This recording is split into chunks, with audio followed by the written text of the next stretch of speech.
Strategies for food production vary greatly between the major climate zones. There are some themes that are constant for all climates. One of those is the use of locally adapted varieties of fruits, vegetables, nuts, and domestic animals. This places permaculture solidly in opposition of factory farming and the use of genetically modified plants and animals, where only one variety of plant or animal is mass-produced and agriculture is homogenized over wide regions. Remember that diversity is resilience. And the permaculture approach is to value genetic diversity and support the living evolution of food crops that are suited for the unique conditions of each area. In drylands, food production centers around the development of oases, where water and nutrients are concentrated from expansive areas into fertile and well-watered strips. In most historic examples of dryland agriculture, runoff is collected from vast areas into valley bottoms and ravines to produce well-watered pockets where farming can be undertaken.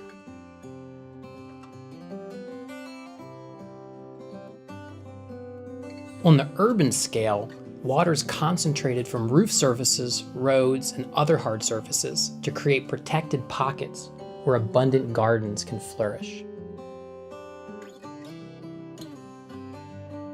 Grazing is feasible in drylands over the wider landscape, but the land needs long rests in between, so proper rotation and stocking rates are essential so that grazing does not completely denude the vegetation and trigger cycles of soil erosion that can be very difficult, take a long time to repair.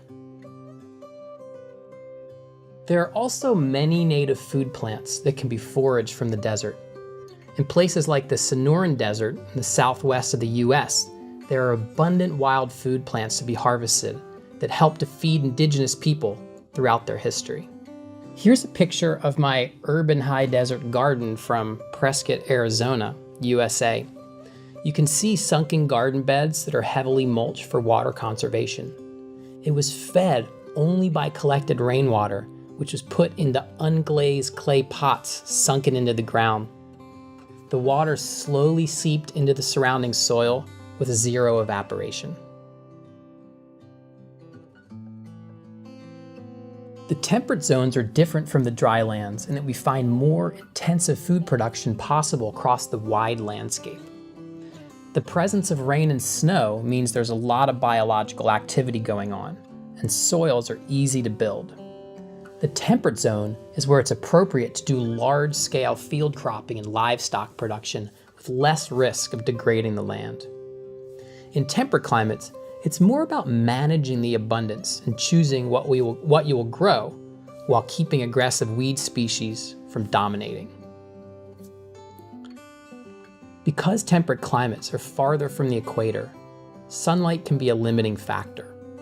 Proper orientation toward the sun and creating sun traps will create microclimates that are lighter and warmer and more protected from the wind.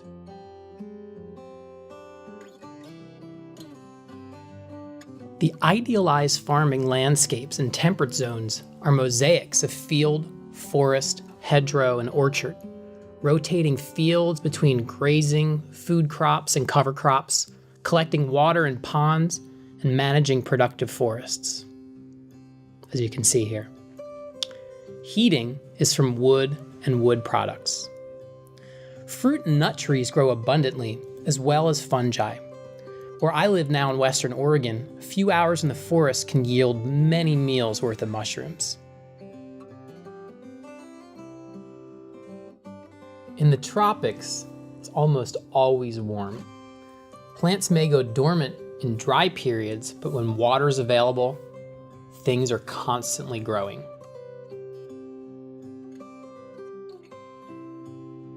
This means that soils are actually poor because the nutrients are constantly being taken up by the plants. Nutrients can leach easily from soils during heavy rains and become compacted and eroded. so the soil should always remain covered by plants or mulch to protect it. So it's best to focus on tree crops and herbaceous perennials to maintain fertility in the system. Annual agriculture can be devastating in the tropics if nutrients aren't replenished to the soil. Where we do find annual agriculture, like this scene from Cuba, there's an extensive worm composting operation to support it. The tropics are full of perennial food plants, many of which grow as understory plants, and the integration of annual crops in a mosaic with fruits and nuts provides the soil nutrient stability that's needed. Here's a recent sketch my design firm did for a location on the island of Maui in Hawaii. The tropics are all about layering, stacking in plants at different heights, just like we find in the natural jungle. Here we see bamboo, banana, yam, cassava, lemongrass, pumpkin, and turmeric in a multi-storied jungle of edible and useful species in Costa Rica. And here we see a circle of banana trees in Vietnam surrounded by perennial staple crops like sweet potato, cocoa yams, and lemongrass as well. Weeds grow prolifically in the tropics with all the rain and heat, and controlling them needs careful planning. Animal tractoring is one method that can work in the tropics. I'm not talking about hooking chickens up to tiny tractors. It's a movable chicken house and pen where they're intensively grazed on one area and then moved on.